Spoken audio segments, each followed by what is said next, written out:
Hello, नमस्ते।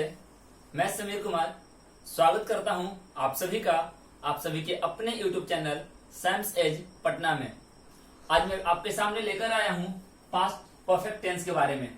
इसके पहले मैंने present, indefinite, continuous, perfect, perfect continuous कर रहा है और पास्ट में पास्ट इंडिफिनिट, पास्ट कंटिन्यूअस कर रहा है।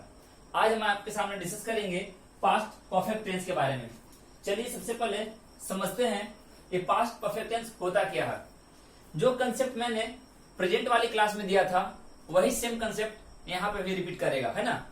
तो परफेक्ट का मतलब जो काम अभी अभी हुआ है उसे मैं बोलता हूँ, हम लोग बोलते हैं प्रेजेंट परफेक्ट। और जो काम अभी अभी हुआ था अगर पास्ट की बात की जाए तो क्या होगा, पास्ट परफेक्ट होगा। एक बेसिक डिफरेंस समझिएगा पास्ट इंडिफिनिट और पास्ट परफेक्ट में। क्या है बेसिक डिफरेंस, ठीक है। तो सबसे पहले अगर दो एक्शन हो तो समझिएगा पास्ट इंडिफिनिट में आपको मिलेगा अर्ली का यूज, अर्ली, ठीक है। और यहां आपको मिलेगा अर्लियर, ठीक है। यहां मिलेगा बिफोर और यहां मिलेगा मच बिफोर।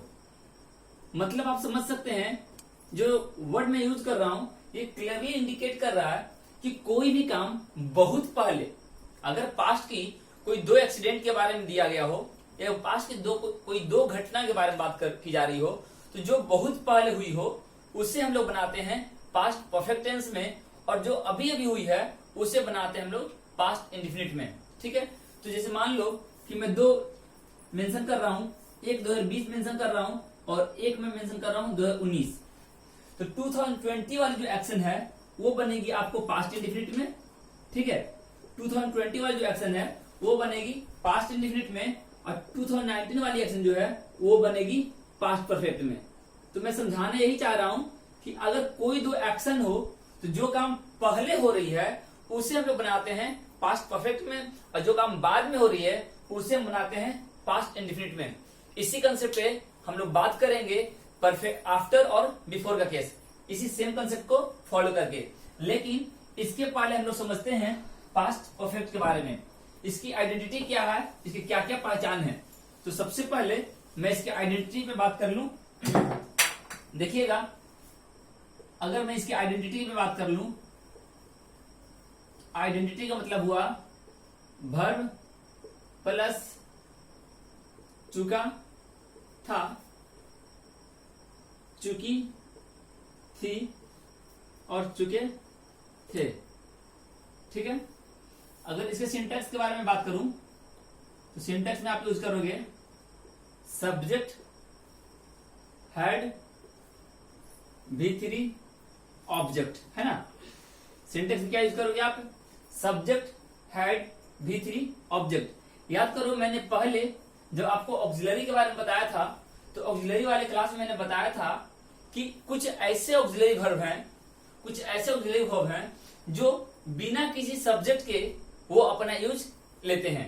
मतलब यहां पर आपका सब्जेक्ट कोई भी हो, इरेस्पेक्टिव ऑफ द सब्जेक्ट, मतलब सब्जेक्ट की परवाह नहीं करता है, सब्जेक्ट आपका कोई भी हो, हम हर हाल में क्या यूज करने वाले हैं, हैड का यूज करने वाले हैं। और एक चीज और मैंने बताया था कि V3 जो है, V3 कब कब यूज की जाती है। मैंने बताया था आप लोगों को V3 आने का मतलब है V3 के पहले या तो हैज होगा या तो हैव होगा या हैड होगा। हैज, हैव या हैड आया तभी V3 लेकर आएगा, है ना। तो यहाँ पे देखो V3 यूज किया गया है और इसके पहले क्या है, हैड का यूज किया गया है। तो ये सारी बातें हम लोगों ने पहले जान रखा है ना। तो सब्जेक्ट हैड V3 ऑब्जेक्ट। अब वर्ब का जो फॉर्म है मैंने बताया था आपको, कुछ ऐसे वर्ब फॉर्म है जो चेंज नहीं होते हैं। जैसे मैंने बोला था बीट बीट बीट, है ना, बीड बीट बीट, है ना। तो बहुत कुछ चीजें मैंने बताया था, बीट कम बीडन भी होता है, ठीक है। तो वो चीज आपको ध्यान रखनी होगी कि V3 में क्या आ रहा है, कौन सा वर्ब फॉर्म चेंज हो रहा है, कौन सा वर्ब फॉर्म नहीं चेंज हो रहा, और कौन सा वर्ब फॉर्म एक ही वर्ब दो दो अलग अलग वर्ब फॉर्म में बदल रहे हैं। जैसे मैंने हैंग वाला बताया था आपको, है ना, हैंग बताया था मैं। हैंग का मैंने बोला था, हैंग का एक वर्ब फॉर्म चलता है हैंग्ड, हैंग्ड, और एक चलता है हंग, है ना, एक चलता है हंग। तो मैंने मीनिंग समझाया था आपको कि हैंग का मतलब है फांसी देना। अगर आपका ये वाली आ रही है मतलब ये फांसी देना का है ना। ये क्या है, फांसी देने का, और ये यूज किए जाते हैं कपड़ा टांगने के लिए, या टांगने के लिए बोल सकते हैं सिंपली, है ना, टांगने के लिए। तो इस तरीके से मैंने बियर के बारे में बताया था, और भी मैंने बताया था, फाइंड बताया था, फाउंड बताया था, वाइंड बताया था, वुंड बताया था, है ना। तो वो चीजें आप अपने दिमाग में अच्छी तरीके से रखना, बिकॉज यहाँ पे आपको भीतरी का यूज करने हैं, और भीतरी का यूज करना है तो वर्ब फॉर्म आपको समझना होगा। क्लियर है? चलिए एक एग्जाम्पल लेता हूं इसका, एक एग्जाम्पल देता हूं इसका, ठीक है। हम लोगों ने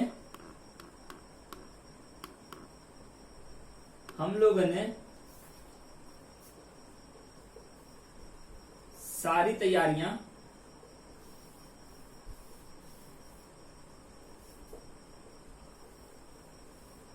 कर ली थी,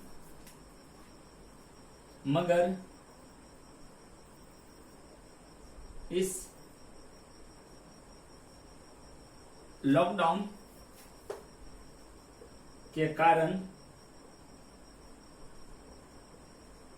सब बर्बाद हो गया। देखो यहां पर आप लोग सेंटेंस को सही से देखोगे, सेंटेंस में दो काम हो रही है ना। एक है हम लोगों ने सारी तैयारियां कर ली थी, और दूसरा सेंटेंस है इस लॉकडाउन के कारण सब बर्बाद हो गया। तो ये क्या है, आपका दो सेंटेंस है। अब आप सोच लो कि कौन सा काम पहले हो रहा है, कौन सा काम पहले हो रहा है। तो ऑब्वियस सी बात है कि ये जो पहली वाला सेंटेंस है ना, ये आपको लग रहा होगा कि काम पहले हो रहा है। क्या बोल रहा है, हम लोगों ने सारी तैयारियां कर ली थी, मतलब ये प्रिपरेशन की जो बात की जा रही है, ये काम हो चुका था मगर लॉकडाउन ने खराब कर दिया। तो लॉकडाउन ने खराब कर दिया, तैयारियां उसके पहले हुई थी, लॉकडाउन बाद में आई और लॉकडाउन उसे खराब कर दिया। मतलब दो काम है, यहाँ पे दो काम हो रही है। तो जो पहला सेक्शन है वो काम पहले हो रही है, और जो काम पहले होती है मैंने उसे बताया है कि आप बनाओगे पास्ट परफेक्ट में, आप बनाओगे पास्ट परफेक्ट में, और जो काम बाद में हो रही है उसे आप बनाओगे पास्ट इंडेफिनिट में, है ना, उसे आप बनाओगे पास्ट इंडेफिनिट में। चलो मैं देखता हूं इसे कैसे बना सकते हैं हम लोग। देखिएगा सब्जेक्ट क्या है, हम लोगों ने, है ना, सब्जेक्ट क्या है, तो हम लोग वी यूज करेंगे, वी, है ना, वी। अब कर ली थी, चुका था, चुकी थी, या वर्ब के साथ आ था, ई थी, मैंने लिखा नहीं है, आप समझ सकते थे, आ था आएगा, ई थी आएगा, ठीक है, ए थे, ठीक है, इस तरीके से। तो कर ली थी, तो वी हैड, है ना, शायद यह कर लेना, we had made all the preparations, है ना। चलिए, we had made all the preparations, मतलब हम लोगों ने सारी तैयारियां कर ली थी, मगर बट या लॉकडाउन, दिस लॉकडाउन, है ना, दिस लॉकडाउन क्या कर दिया कि कारण सब बर्बाद हो गया, ठीक है। स्पॉइल्ड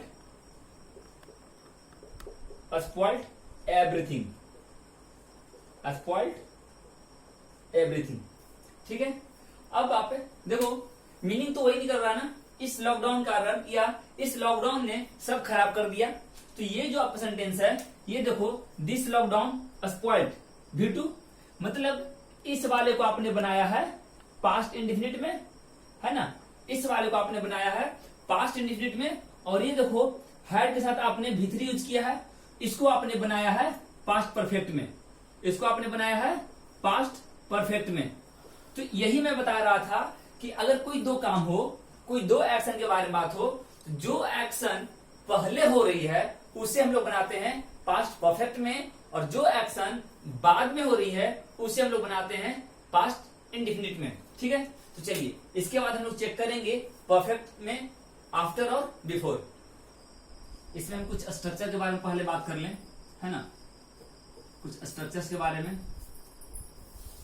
चलिए देखिएगा, अफर्मेटिव में तो आप यूज कर रहे थे subject had V3 object, affirmative sentence में आप यूज कर रहे थे सब्जेक्ट हैड V3 ऑब्जेक्ट।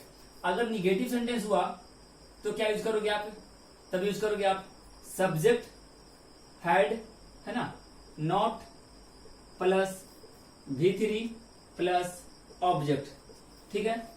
और जब आप इंटेरोगेटिव की बात करोगे तो क्या होगा, तो बस कुछ नहीं करना है आपको, इस ऑक्सिलरी वर्ब को आप आगे प्लेस करोगे, तो हेड आपका पहले आ जाएगा प्लस सब्जेक्ट प्लस नॉट, माफ कीजिएगा, plus V3 plus object plus question mark. Clear है।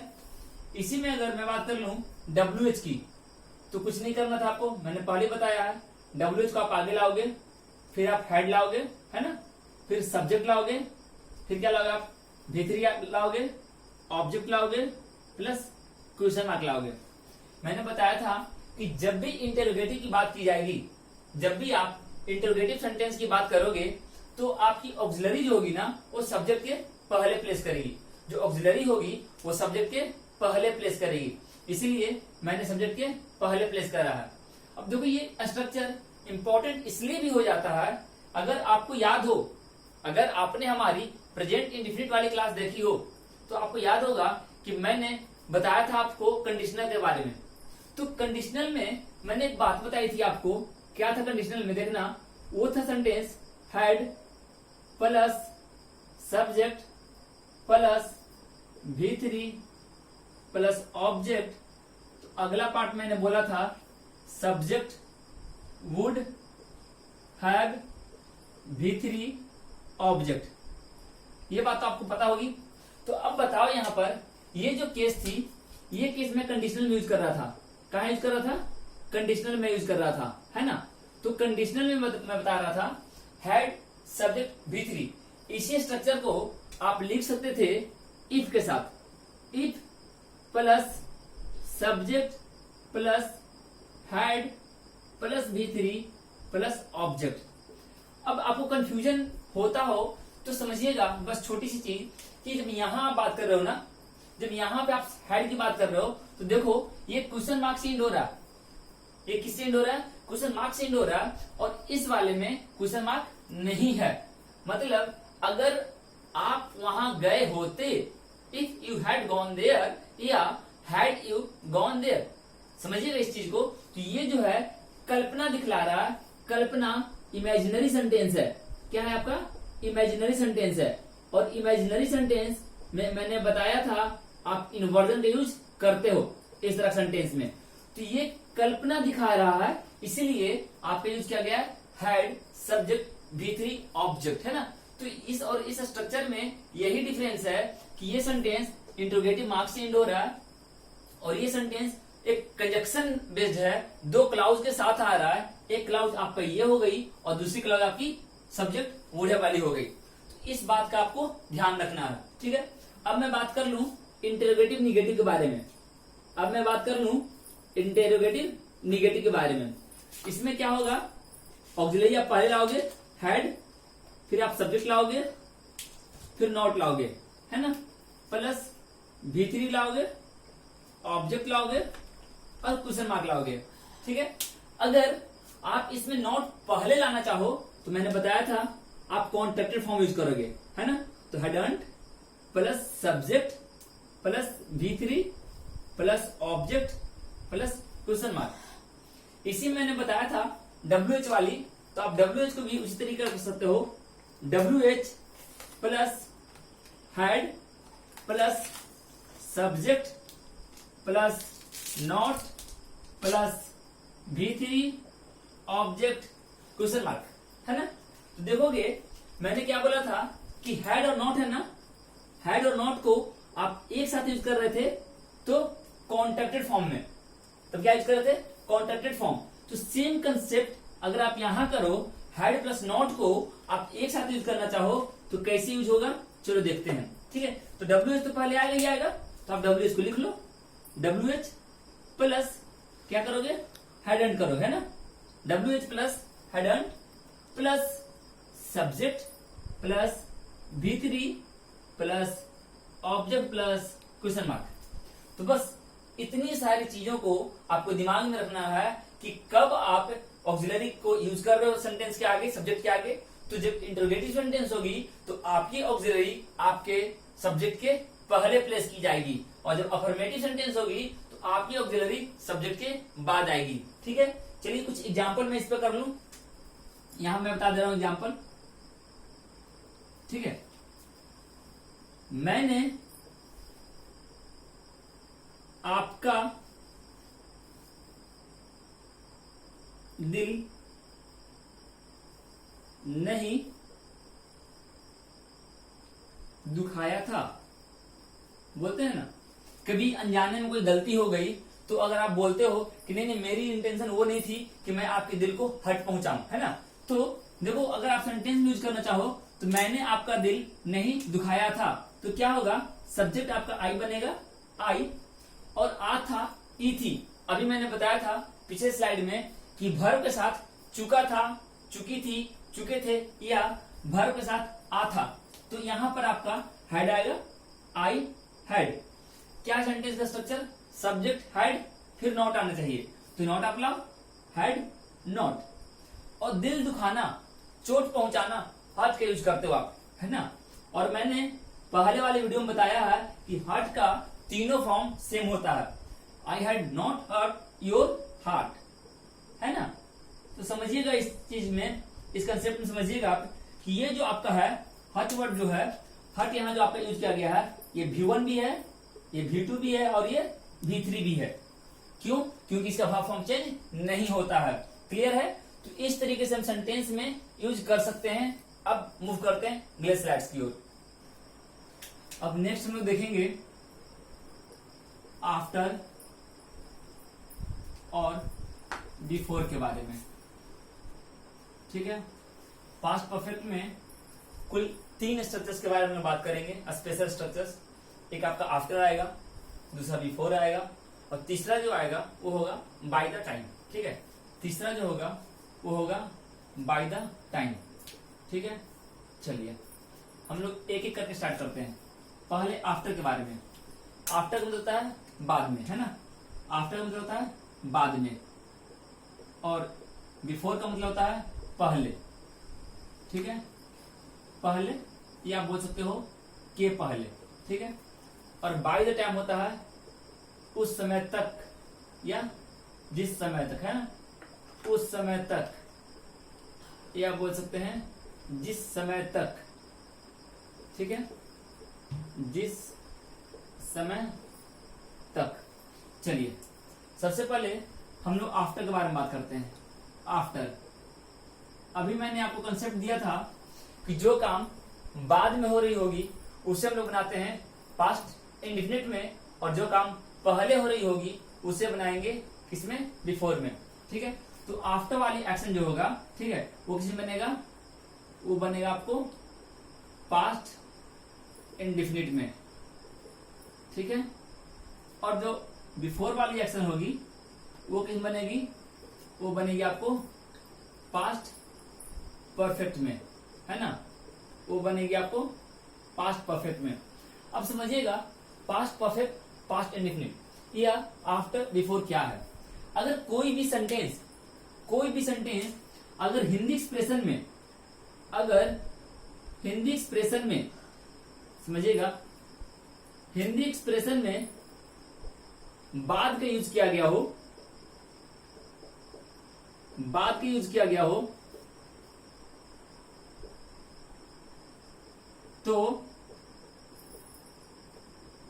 तो सेंटेंस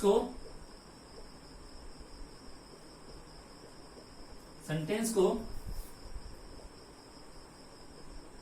पास्ट इंडिफिनिट से स्टार्ट करते हैं। ठीक है,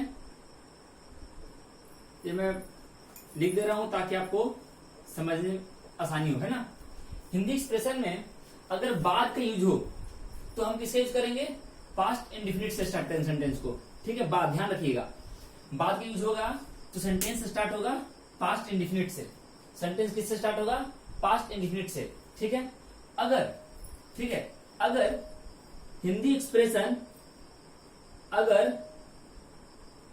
हिंदी एक्सप्रेशन में पहले का यूज हो, है ना, अगर हिंदी एक्सप्रेशन में पहले का यूज हो तो सेंटेंस को पास्ट परफेक्ट में बनाते हैं, पास्ट परफेक्ट से स्टार्ट किया जाएगा, ठीक है, यह करते हैं। आगे बात समझ में, ठीक है। मैंने क्या बताया कि अगर हिंदी एक्सप्रेशन में बाद हो तो बनेगा सेंटेंस पास्ट इंडिफिनिट, और अगर हिंदी सेंटेंस में क्या हो, आफ्टर हो, सॉरी बिफोर हो, तो आप बनाओगे पास्ट परफेक्ट से।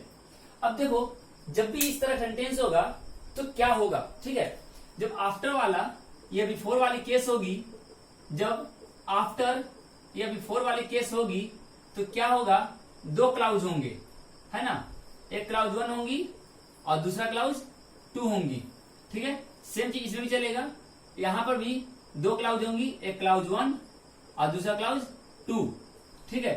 तो आफ्टर वाले केस में भी दो कंडीशंस होंगी और बिफोर वाले भी केस में दो होंगी। पहले आप क्लाउज 1 लिखोगे, फिर आप आफ्टर लिखोगे और फिर आप क्लाउज 2 बनाओगे। यहां पर पहले आप क्लाउज 1 बनाओगे, फिर बिफोर लिखोगे और फिर क्लाउज 2 बनाओगे। डिफरेंस क्या होना है कि जब आप क्लाउज 1 की बात कर रहे हो ना, डिफरेंस क्या होना है, जब आप क्लाउज 1 की बात कर रहे हो तो सेंटेंस पास्ट इंडिफिनिट से शुरू होगी, समझना। हिंदी एक्सप्रेशन में बाद का यूज, हिंदी एक्सप्रेशन में बाद का यूज हो तो सेंटेंस जो होगा ना पास्ट इंडिफिनिट शुरू होगा। इट मीन्स कि पहला क्लाउज आपका पास्ट इंडिफिनिट होना है। पहला क्लाउज क्या होना है आपका, पास्ट इंडिफिनिट। तो बाद वाला जो बच गया वो ऑब्वियस सी बात है पास्ट परफेक्ट हो गई, है ना, परफेक्ट। ठीक इसका उल्टा यहां पर ये हो जाएगी आपकी पास्ट परफेक्ट टेंस और ये हो जाएगी आपकी पास्ट इंडिफिनिट टेंस। क्लियर है। तो इन बातों का आपको सही तरीके से ध्यान रखना है कि हम सेंटेंस में कैसे यूज करेंगे।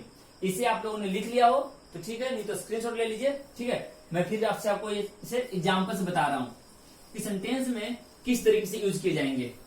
सेंटेंस में यूज करने के लिए मुझे कुछ एग्जाम्पल्स कराने होंगे आपको। तो चलिए पहला एग्जाम्पल देखिएगा, एग्जाम्पल नंबर 1, ठीक है।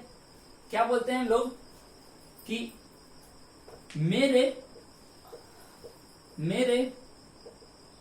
स्टेशन पहुंचने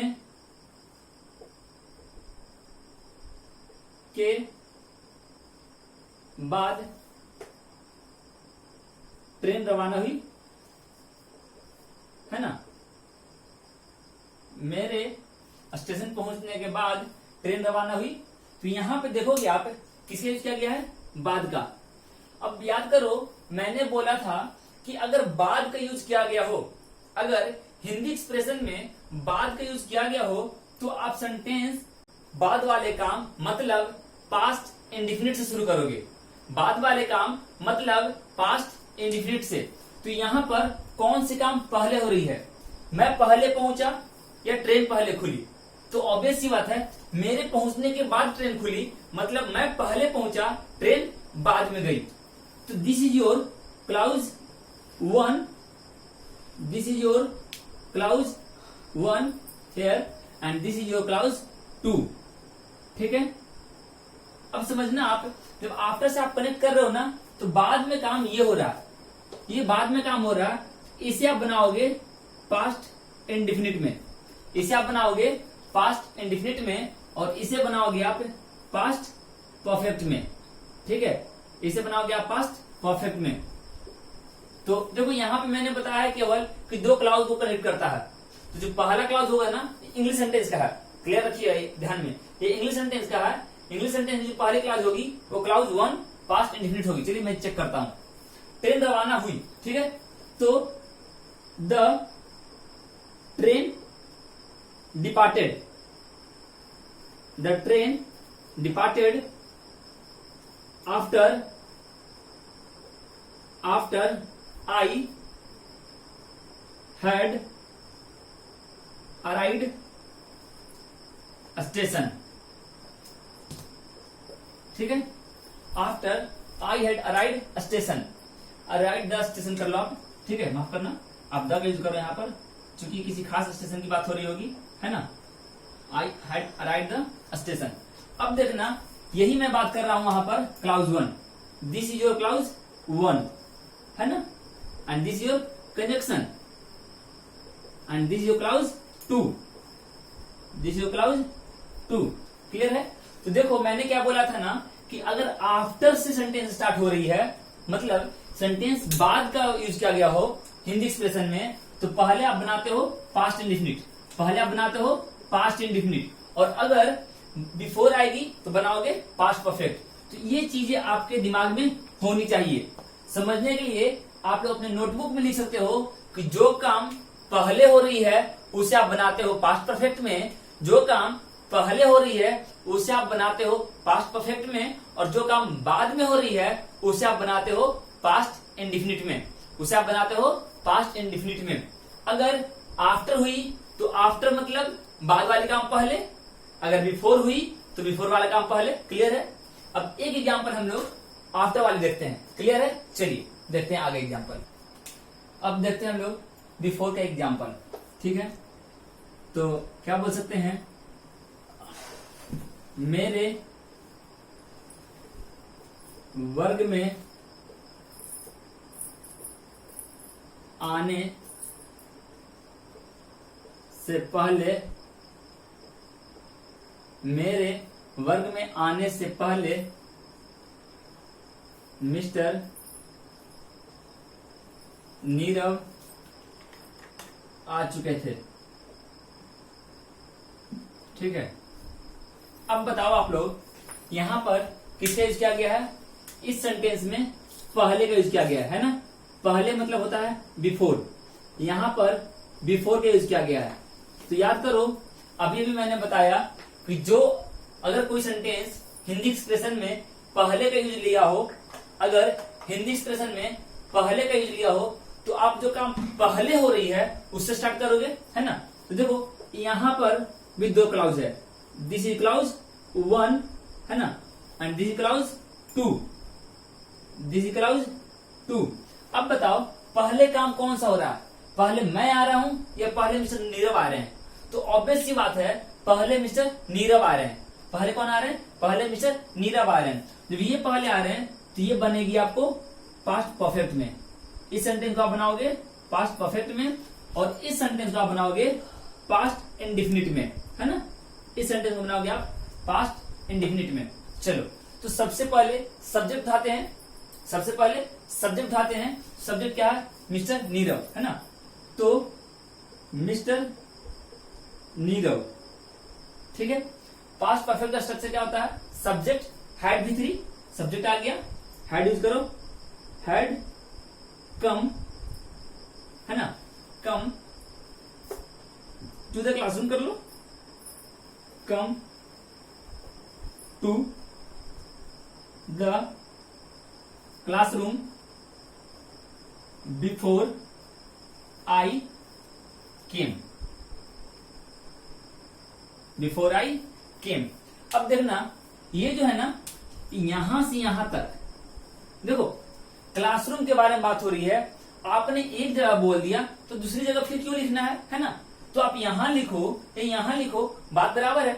हिंदी एक्सप्रेशन में ये पहले आया इसलिए वर्ग में इनके साथ आ गया, इंग्लिश एक्सप्रेशन में नीरव भाई साहब का पहले जिक्र किया गया इसलिए नीरज भाई साहब साथ यूज कर लिया गया, क्योंकि दोनों एक ही जगह एक ही प्लेस पे पहुंचने की बात हो रही है ना, इसीलिए यूज कर लिया गया। तो अब देखो यहाँ पे क्लाउज 1 ये हो गई और क्लाउज 2 ये वाली हो गई, है ना, क्लाउज 2 ये वाली हो गई। और बिफोर क्या है आपका, कंजक्शन है, बिफोर क्या है, कंजक्शन है। तो ध्यान देना ये सेंटेंस किसमें है, ये सेंटेंस पास्ट परफेक्ट में है, ये सेंटेंस पास्ट परफेक्ट में है, और ये वाली सेंटेंस पास्ट इंडेफिनिट में है ना, ये वाली सेंटेंस पास्ट इंडेफिनिट में है। तो यही तो मैं बता रहा था कि अगर पहले से स्टार्ट हुई हिंदी एक्सप्रेशन में पहले का जिक्र किया गया हो, तो जो काम पहले हो रही है, जो काम पहले हो रही है आप उसका यूज पहले करोगे, और जो काम बाद में हो रही है उसका यूज आप बाद में करोगे। तो इन दोनों का क्या स्ट्रक्चर बन रहा है वो मैं बता दूं। आप चाहो तो स्क्रीनशॉट ले लो, है ना, या आप लिख लो।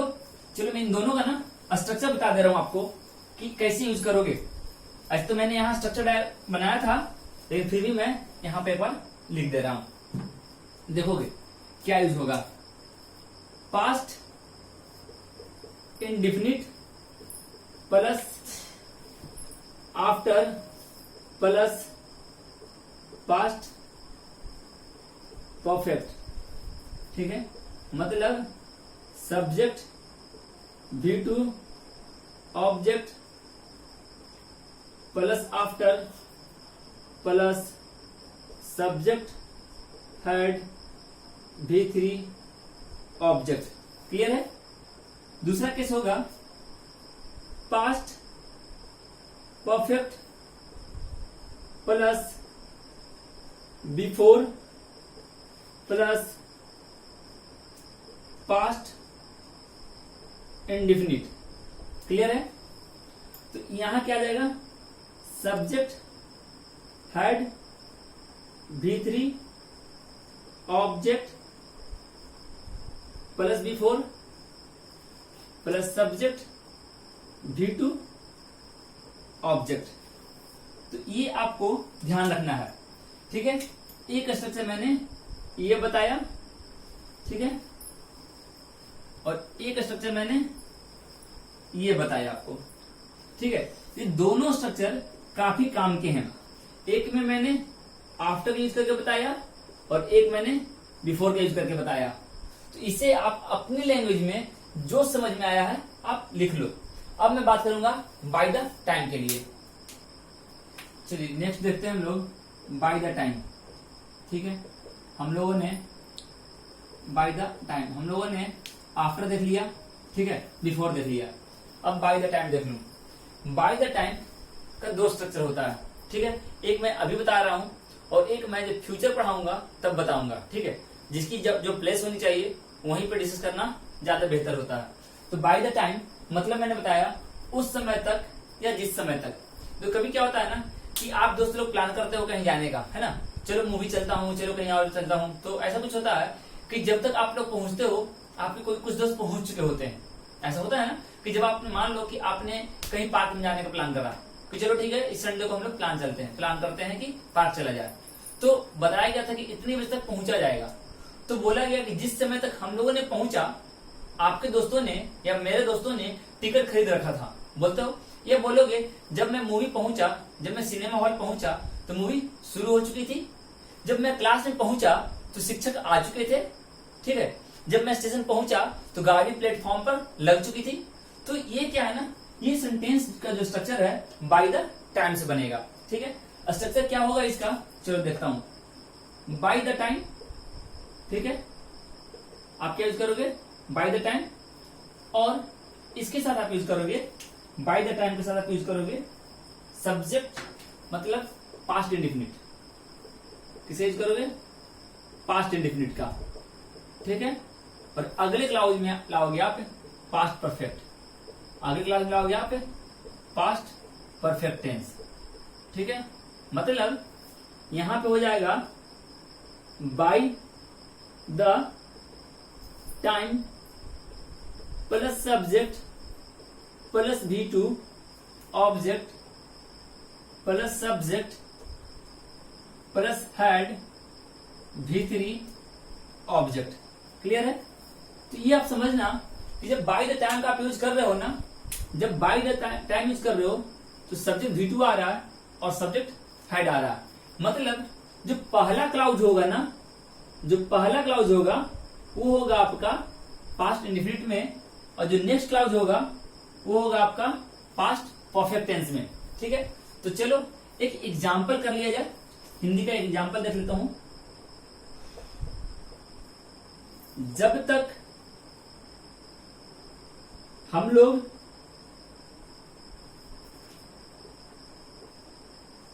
सिनेमा हॉल पहुंचे, सिनेमा हॉल पहुंचे, फिल्म शुरू हो चुकी थी।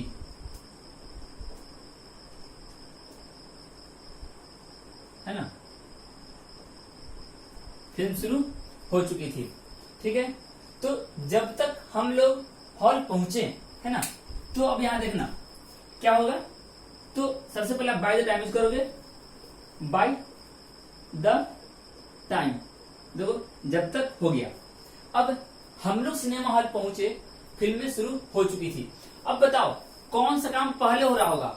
तो काम पहले ये वाली हो रही होगी, तो ये आपकी बनेगी पास्ट परफेक्ट में, है ना, पास्ट परफेक्ट टेंस में। और ये काम आपकी बाद में हो रही होगी, हम लोग। ठीक है, हम लोग, तो ये बाद में हो रही होगी। इसका मतलब ये बनेगी पास्ट इंडेफिनिट में। ठीक है, तो by the time we arrived, by the time we arrived the cinema hall, by the time we arrived the cinema hall, जब तक हम लोग सिनेमा हॉल पहुंचे। ठीक है, द मूवी हैड बिगन, है ना, द मूवी हैड बिगन। तो देखो ये जो है क्या हो गई आपकी, सब्जेक्ट हैड V3 ऑब्जेक्ट हो गई ना। और ये देखो आप क्या हो गई, ये हो गई आपकी सब्जेक्ट V2 ऑब्जेक्ट। और ये क्या है आपकी bye the time, that is called conjunction, है ना, कंजक्शन के रूप में यूज किया गया है। तो मैंने यही बताया था आपको कि जब भी बाय द टाइम यूज किया जाए तो सबसे पहले पास्ट इंडेफिनिट आएगी, फिर आपकी पास्ट परफेक्ट टेंस आएगी। तो ये कुल आपका क्या था, पास्ट परफेक्ट टेंस के बारे में। इसमें हम लोगों ने सीखा आफ्टर का यूज, बिफोर का यूज और बाय द टाइम का यूज, है ना। अगली वीडियो में हम लोग बात करेंगे पास्ट परफेक्ट कंटिन्यूअस टेंस। तो आप हमारे सीरीज के साथ बने रहिएगा और मेरी वीडियो को एंजॉय कीजिए, देखिए। कहीं भी आपको किसी भी तरह का त्रुटि लग रही हो, एरर लग रही हो, परेशानी हो, प्रॉब्लम हो, तो please feel free to comment. और आप कमेंट कीजिए, हमें बताइए, हम पूरी कोशिश करेंगे उस प्रॉब्लम को, उस एरर को खत्म करने का और अपने वीडियो में इम्प्रूवमेंट लाने का। आपका स्वागत है, आप आराम से हमें फीडबैक दे सकते हैं, बता सकते हैं, है ना। तो आप वीडियो एंजॉय कीजिए, देखिए, और फिर मिलूंगा हम लोग अगले वीडियो में। चलता हूं, तब तक के लिए bye, take care and thank you for watching my video.